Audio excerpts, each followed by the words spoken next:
My hand was shaking so hard the phone almost slipped out of it. Everyone in that funeral home turned to look at me. 60, maybe 70 people, all in black, all frozen mid-breath, because the phone wasn't on silent. It was on speaker. My thumb had hit the wrong button, and now his voice was pouring out over my mother's casket, tinny and furious, echoing off the flower arrangements she would have hated. I don't care that she's dead, Diane. I care that you're not home. Put me before your mother. For once in your life. Nobody moved. Somewhere behind me a chair creaked. And then I heard my father's cane hit the floor, once hard like a gavel, and in a voice I had not heard him use since I was 9 years old. He said one sentence into that phone that made the entire room go still. I'll tell you what he said. But first you need to know how we got there. My name is Diane Whitfield. I was 47 years old the week my mother died, and I had spent the last 19 of those years building something out of nothing. I started Whitfield and Company, staging in the spare bedroom of a rented duplex with $600 and a borrowed steamer. By the time my mother passed, it was a full-service home staging and interior consulting company with 11 employees, contracts with 4 real estate brokerages across the state, and a valuation, according to the accountant I'd hired the year before, of $850,000. I had also, 3 years earlier, become the trustee of my mother's estate, a modest but real $1.2 million, most of it tied up in the house she and my father had lived in for 38 years, plus investment accounts she'd quietly built from a schoolteacher's salary and a lifetime of not wasting anything. I was married to a man named Craig. Craig sold commercial insurance, made a comfortable but unremarkable living, and had spent the better part of our 14-year marriage referring to my business as your little project at dinner parties, usually right before asking someone else at the table what they did for real work. I didn't know it yet, standing in that funeral home with my phone lighting up in my hand, but Craig had been counting down to my mother's death for over a year. Not because he wished her harm, because he knew what her death would put within reach. 3 days before the funeral, I sat with my father at my parents' kitchen table, going through my mother's address book to call the people who needed calling. My father, Walter, was 79, a retired machinist with hands like weathered leather and a way of saying very little that made you listen harder when he finally spoke. Craig came home from a client dinner at 11:40 that night. I know the exact time because I was still awake, still making calls, and I watched him walk in wearing a shirt that wasn't the one he'd left in that morning. A soft blue button-down that smelled like a woman's perfume, not mine, something warm and floral I didn't own. He didn't apologize for the smell. He didn't even seem to notice I'd clocked it. He poured himself 2 fingers of my father's good scotch, the bottle my dad had been saving for Christmas, and said without looking at me, "You should think about whether staging houses is really worth it anymore. Now that your mom's gone, you're going to have real money to manage. Maybe it's time to let the business go and focus on what matters." I remember exactly how I felt. Not rage. Something colder and quieter than rage. The feeling of a door clicking shut somewhere inside me. What matters to who? I asked. He smiled at his glass instead of at me. To the family, he said. 2 days after the funeral, I logged into the joint checking account to pay the caterer's final invoice and found 3 withdrawals I hadn't made, $15,000 each, over the previous 6 weeks, all routed to an account labeled only CW Holdings. I sat very still at my kitchen table for a long time before I closed the laptop. I asked him about it that night, keeping my voice light, almost apologetic, like I was sure there was a simple explanation. Craig barely looked up from the television. "It's a restructuring move," he said. "I'm consolidating some of our liquid assets into a holding vehicle for tax efficiency. Ahead of your mother's estate distribution. You'll thank me in April. This is basic wealth management, Diane. It's not something you need to worry about." I nodded slowly, let my shoulders drop like the explanation had settled something in me.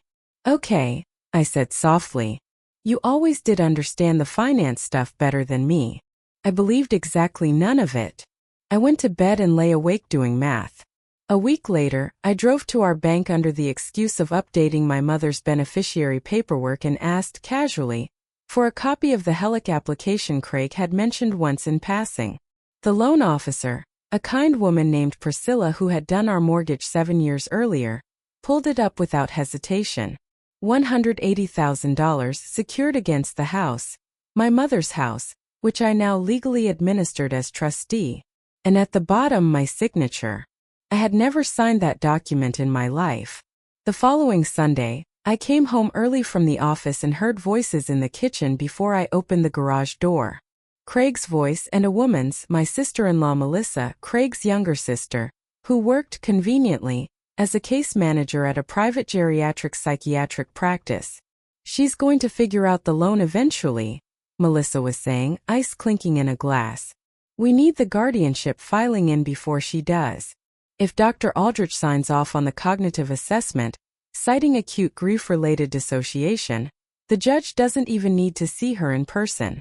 We control the trust in 90 days, maybe 60 if we push." Craig laughed. A real laugh, easy and warm, the kind he used to give me across a dinner table years ago. "She's been talking to the coffee maker for a week straight. Nobody's going to believe she's competent to manage $1 million estate. Honestly, I'm doing her a favor. She'd lose it all to some contractor scam within a year." I stood in the garage with my hand on the doorknob and did not go inside for 11 minutes. 2 weeks after that, I found a business card tucked into the lining of Craig's briefcase. An attorney named Douglas Renfrew, specializing, according to his firm's website, in guardianship and conservatorship proceedings. I called the courthouse the next morning, gave my mother's maiden name as a pretext for a records request, and learned that a preliminary petition had already been filed. Not against my mother's estate. Against me. I made a decision that night, sitting alone in my car in my own driveway, engine off, hands on the wheel. I decided to become exactly the woman they already believed I was. If Craig and Melissa wanted a grieving, foggy, forgetful wife who couldn't be trusted with a stapler, let alone a trust fund, I would give them the performance of a lifetime. Not because I believed it. Because a woman who looks like she's drowning doesn't get watched. She gets managed. And people get careless around things they think they're already managing. I started wearing my mother's old cardigan around the house, the beige one with the missing button, even in July. I let my hair go unbrushed some mornings. I began repeating questions I already knew the answers to. Wait, did I already pay the caterer? And letting my voice trail off mid-sentence like I'd lost the thread. I left my phone in odd places on purpose. The freezer, the mailbox, once inside my mother's old sewing kit, and then acted embarrassed and confused when Craig found it. Internally, I had never been sharper in my life. I was cataloging everything. Every date, every dollar amount, every name. In a notebook I kept hidden inside a hollowed-out copy of a gardening book on my mother's shelf, a book Craig had never once opened in 14 years of marriage. Poor Diane. I heard Melissa say to Craig one evening, thinking I was upstairs. "She really is falling apart. This is going to make the filing so much easier." I smiled at that, alone at the top of the stairs. Let them think the kettle had gone cold. My mother used to say grief doesn't scream, it just goes quiet, right before it boils over. I intended to boil over exactly once, and I intended to choose the moment myself. I set 3 pieces of bait.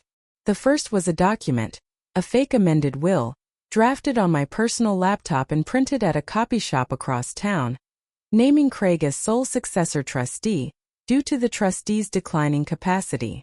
I left it, seemingly by accident, inside a stack of mail on the kitchen counter, half covered by a grocery flyer, exactly where a man rifling through mail while pretending to help would find it. The second was a recorder, a small digital voice recorder no bigger than a car key, tucked inside the base of my mother's old copper kettle on the stove, the one I now used every morning out of habit and grief and now strategy. The third was a camera disguised as a smoke detector, mounted in the corner of the kitchen by a contractor I hired under the name of Updating Fire Safety after the estate transfer. True enough that nobody questioned it. Then I waited. 3 days later my phone buzzed under a stack of napkins at the kitchen table, while I sat across from Craig eating dinner. Both of us pretending to watch the news. It was a motion alert from the camera app. I didn't look at it. I just felt it vibrate once, twice against my knee and kept eating.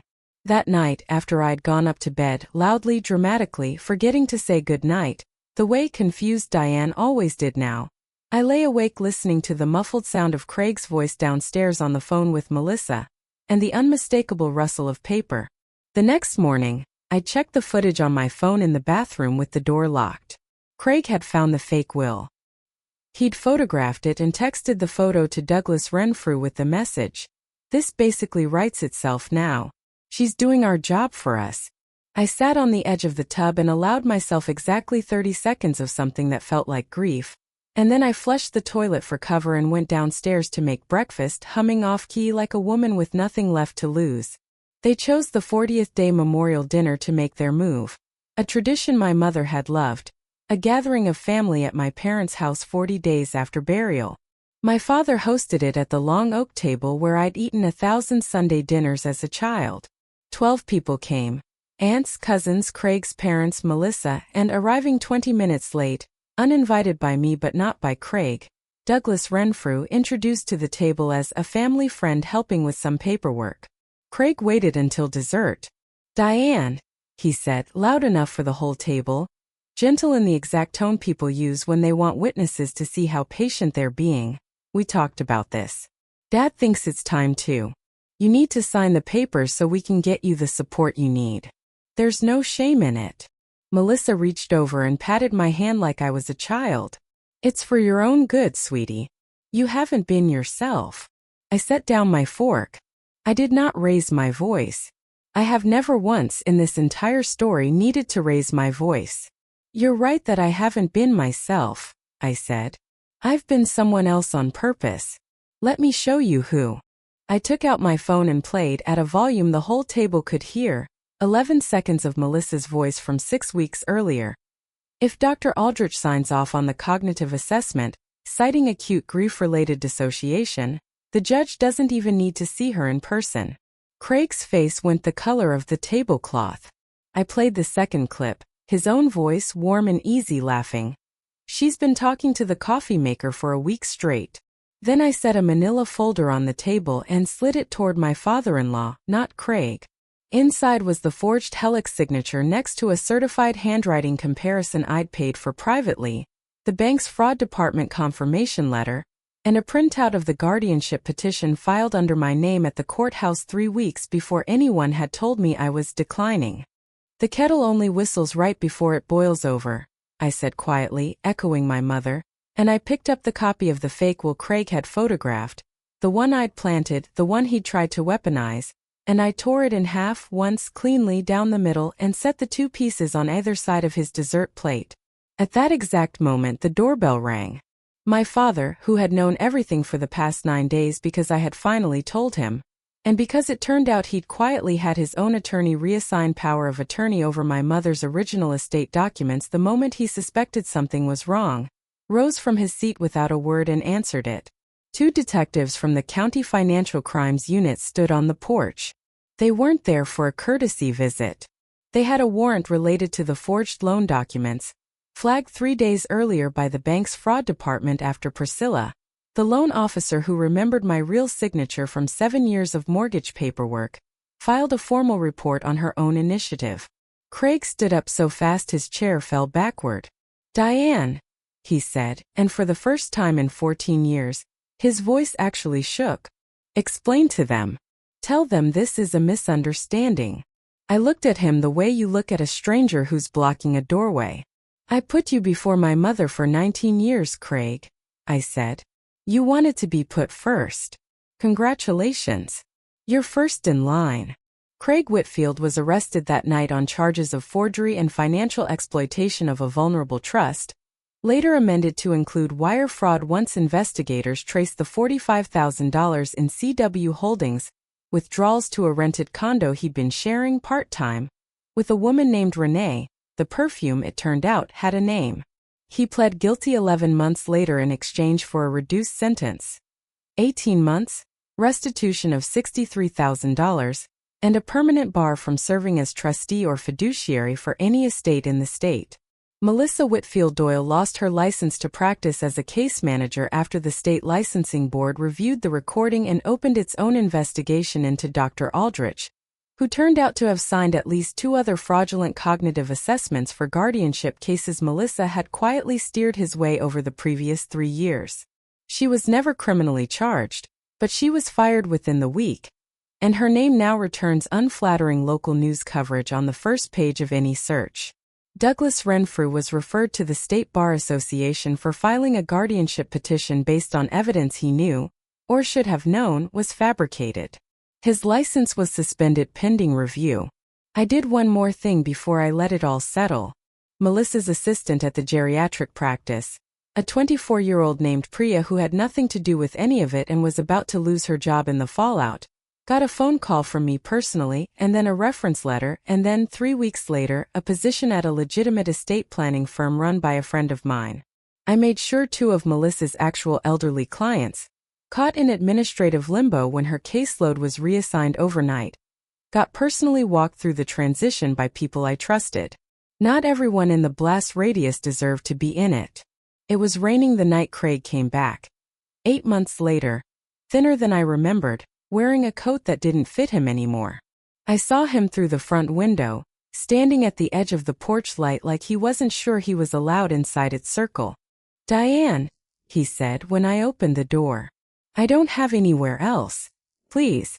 I made mistakes, but you know me. You know I'm not really that person." I stood in the doorway with my mother's cardigan actually on my shoulders now. Not as a costume anymore, just as a cardigan, and I felt nothing crack open inside me. That was how I knew it was really over. "I do know you," I said. "That's exactly the problem." I closed the door. Not hard. Just firmly, the way you close something that's finished. My father was at my kitchen table when I came back in, 2 mugs of tea already poured, the copper kettle cooling on the stove between us. "You okay?" he asked. "I'm going to be," I said, and for the first time in over a year I believed it completely. Here's what I know now that I didn't know standing in that funeral home with my hand shaking around a phone. Grief doesn't make you weak, but the people who love you the way you deserve won't ever try to convince you that it does. Watch closely who tries to manage you the moment you're too tired to watch yourself. And if you ever have to choose between being underestimated and being believed, choose underestimated. It's the only room in the house where you can hear everything. So tell me, if you were standing in my shoes at that dinner table, would you have played it slow like I did? Or would you have confronted him the second you found those withdrawals? Let me know in the comments. And if this story hit home for you, hit like, subscribe for more. And I'll see you in the next one.